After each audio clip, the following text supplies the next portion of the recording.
আসসালামু আলাইকুম সুপ্রিয় বন্ধুরা, চমৎকার এবং ইন্টারেস্টিং একটা বিষয় নিয়ে আজ আমি আপনাদের সামনে কিছু তথ্য শেয়ার করব। বলতে গেলে এটা আমাদের জন্য একটা বিশাল অর্জন, যা একটা রেকর্ড বটে। আপনারা জানেন সৌদি আরব বাংলাদেশ থেকে বর্তমানে প্রচুর পরিমাণে ভিসা ইস্যু করে থাকে এবং তার ভিসা প্রদানের রেশিও অকল্পনীয়। বিশ্বাস করুন আর নাই করুন, বাস্তবে এটাই সত্য। সম্প্রতি সৌদি আরব গত 24শে ফেব্রুয়ারি একদিনে 12,300 ভিসা ইস্যু করেছে ঢাকার সৌদি দূতাবাস থেকে। এটা একটা রেকর্ড।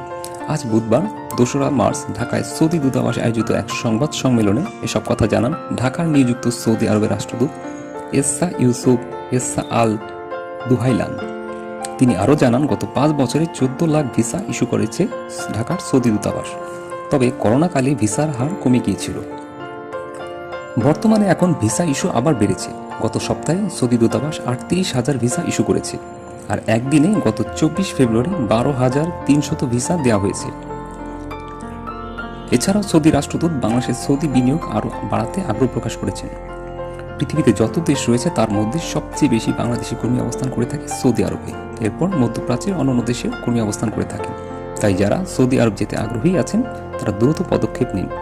এটাই সুবর্ণ সুযোগ কাজের উদ্দেশ্যে সৌদি আরব যাওয়ার, কেননা বর্তমানে প্রচুর লোকবল প্রয়োজন তার দেশের অর্থনীতির চাকা সচলের লক্ষ্যে। আশা করি তথ্যটি আপনাদের ভালো লেগেছে। ধন্যবাদ সবাইকে।